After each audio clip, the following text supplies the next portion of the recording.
In this video, the storyline of the Donghua Soland 2 series will continue to episode 153. The story continues with Yuhao, together with the members of the Tang sect who are holding a meeting to discuss and determine which region will be the next target of attack. In the meeting, Yuhao announced that the next target area is Dongyan City. Yuhao explained that Dongyan City is the largest region in the northern part of the Sun-Moon Empire. Yuhao believes that in that region there will be a lot of very valuable war reserve supplies. Furthermore, Yuhao said that if they succeed in controlling Dongyan City, it will be able to stop the movement of the big war that is being planned by the Sun-Moon Empire. In other words, the Sun-Moon Empire will no longer be able to act arbitrarily in carrying out attacks on the front lines because one of their most important logistical and strategic pillars has fallen into enemy hands. Members present at the meeting agreed with Yuhao's plan. Kaito then urged all his colleagues to immediately move to launch an attack before their plan was discovered or suspected by Dongyan City. The reason was because they had previously carried out an attack on Oak City, which had certainly served as an early warning to other cities in the empire. Yuhao then announced that in this attack, they would slightly change their usual attack system and strategy. After an agreement was reached, Yuhao, along with Wuthung, carried out the first stage of infiltration. They both carried out disguises very carefully and successfully entered Dongyan City. Upon arriving inside the city, Yuhao and Wuthung entered a hotel. There, Yuhao rented the entire hotel in full. This action naturally made the hotel owner very happy because he earned a large profit. The hotel owner then immediately expelled all other guests in the hotel so as not to disturb and only served Yuhao and Wuthung. Once the hotel was secure and only the two of them remained, Yuhao used his mental abilities to put the hotel owner into a deep sleep, so he wouldn't interfere with the rest of the plan. After the hotel owner was unconscious, Yuhao then summoned all the Thames sect members who had been standing by inside his necromancer's gate. After everyone exited the necromancer realm, Yuhao shared his mental detection vision with everyone present. The purpose of this sharing was so that each member could participate in inspecting and analyzing Dongyan City's defenses. The results showed that Dongyan City had approximately 30,000 troops ready for battle.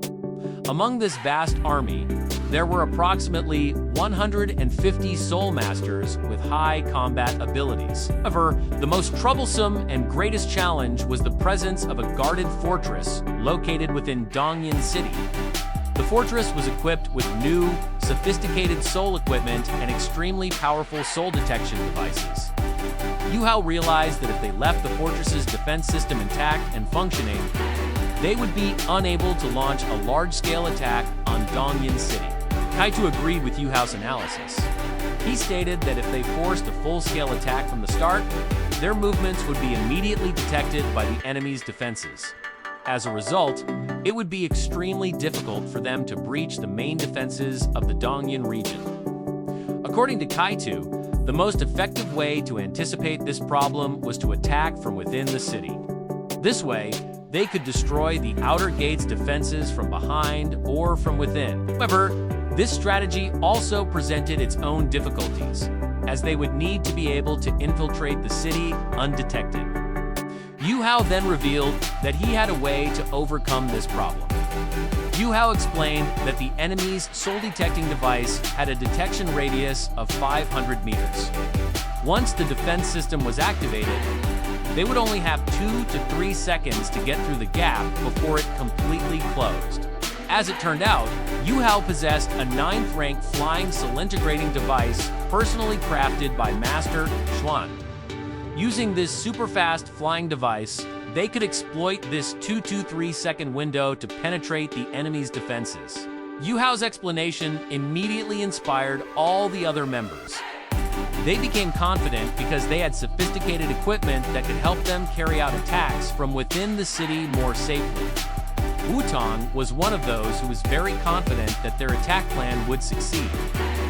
Tang even urged them to start the plan immediately without delay. However, because this mission was very fast and high risk, they needed people who could provide very high attack power and endurance in battle. Yuhao had selected 6 people who were considered most suitable for this important mission. These 6 people were Yuhao himself, Tang Bebe, Su, Sanchi, Zhao Xiao, and Ji Khan. Yuhao believed that these 6 were capable enough to carry out an effective attack and defense within the city. Meanwhile, Kaitu, Xiao Xiao, and Jiang Nanan would be in charge of carrying out the attack from outside the city along with the Tang sect's Soul Master, Legion.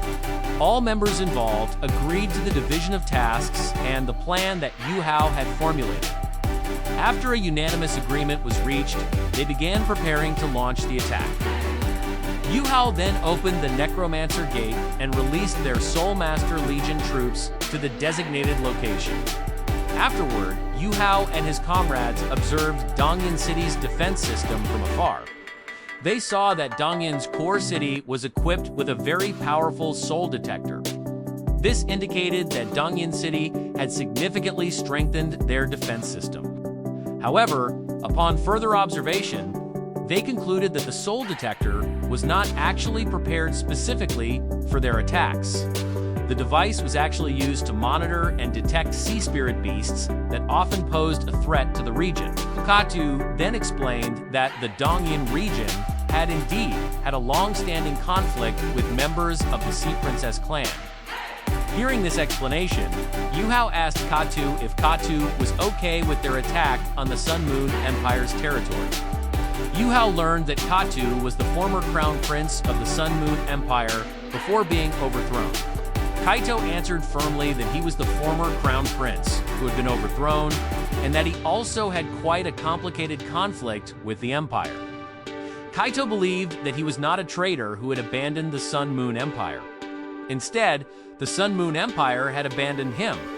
Kaito even stated that he would not mind joining in to stop the Sun Moon Empire's madness in continuously waging war. After all, preparations were complete. They finally launched their attack. Yuhao and his teammates flew at high speed using their 9th level Flying Soul Fusion devices. Their presence was immediately detected by Dongyan City's defense system, and the defenses were immediately activated. Fortunately, their flying devices were able to dart into a gap in the defenses before the barrier could completely close.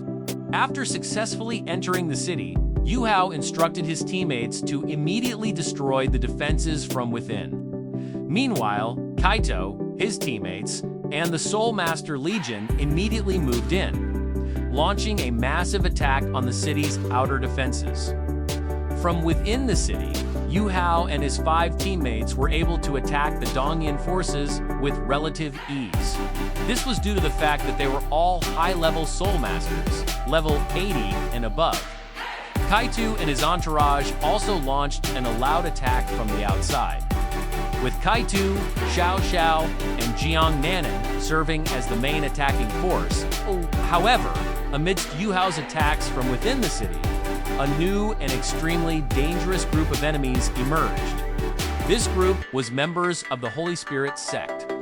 Yuhao realized that among them was an abomination, Daluo, and another was a myriad soul Daluo. This myriad soul Daluo possessed extraordinary abilities with 10,000 souls forged by 10,000 soul mothers. The spirit tool used by myriad soul Daluo was shaped like a flag or a very powerful umbrella. The evil members of the Holy Spirit sect were very annoyed that the intruder had managed to enter the Dongyan region. A fierce battle immediately began. Tang was the first to launch an attack with a Dragon's Fury Punch aimed at Myriad Soul Daluo tried to counterattack using the souls from his Myriad Soul umbrella.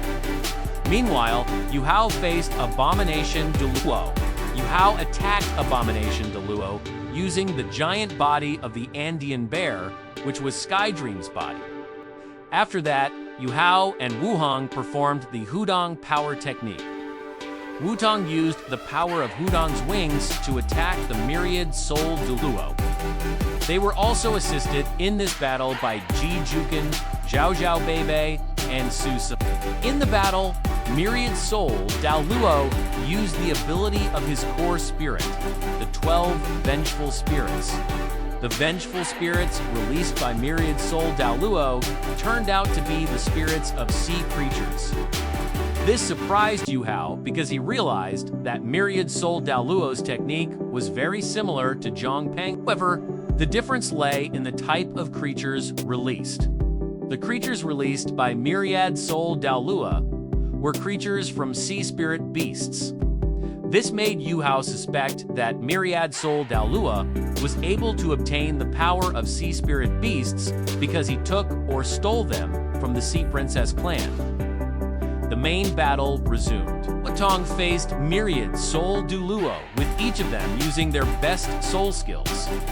In the battle, myriad soul Douluo used a domain skill that could complicate the battle on a large scale. Yuhao immediately prevented this by also using his ice domain skill called Snow White Dance. Yuhao also added an attack by using a skill from his Azuran Eye that produced golden chains to bind and restrict myriad soul Douluo's movements. Afterward, Ji Juken took on a crucial role as the Holy Angel Martial Soul. Ji Yuken's divine power was a major weakness for an evil master like the members of the Holy Spirit sect. Ji Yuken's attacks were then combined with Yuhao and Wutong's martial soul fusion technique, the Soul Explosion. This combined attack immediately disrupted the battle for the Holy Spirit sect. Skydream and the Andean Bear also added their attacks to the evil members. Ultimately, Yuhao attacked them using the soul attack technique of his Azuran Eye ability. In the decisive battle, Yuhao used his soul selection ability to free the 12 vengeful spirits. Sea beast spirits previously controlled by the myriad soul Douluo. After the vengeful spirits were freed by Yuhao, Ji Juken immediately finished off the 2 Holy Spirit sect members using his Holy Angel Soul ability technique. The Holy Angel's divine power proved highly effective in eliminating the 2 evil members of the Holy Spirit sect. After the fierce battle ended, the Tang sect members were very satisfied because this marked their success in taking control of Dongyan City from the clutches of the Holy Spirit sect and the Sun Moon Empire. Yuhao then asked his comrades and the Tang sect members to take care of Dongyan City, including plundering the valuables and weapons in the city. However, after that, the freed sea spirit beasts gave Yuhao a gift. A mysterious beam of light entered Yuhao's arm, granting him a certain power or blessing that was not fully explained at the time. After giving the gift, the sea spirit beasts slowly disappeared from the scene. Yuhao and Wutong then had their own plans regarding these sea spirit beasts, which will be revealed further in the next episode. Unfortunately, before we can get any further explanation, the story of Donghua Soul Land to episode 153 must end and will continue in the next episode. In this part of the story, Yuhao finally managed to take control of the Dongguan City area. This city has a very important role in Yuhao's mission to prevent a major battle planned by the Sun Moon Empire. Because the Dongyan region is an important center in the northern region, with the success of this attack, the Sun Moon Empire's focus and concentration on the battle in the main region will be divided and disturbed. Now, Yuhao is starting to be interested in another goal, which is to obtain a new spirit or soul spirit from the Sea Princess clan. To find out the continuation of the story, we will continue next week. As always, please remember that this story is a fictional tale intended for entertainment purposes only, derived from a novel. Thank you to everyone who has watched this video to the end. If you enjoyed this video, please give it a like and subscribe. See you in the next video.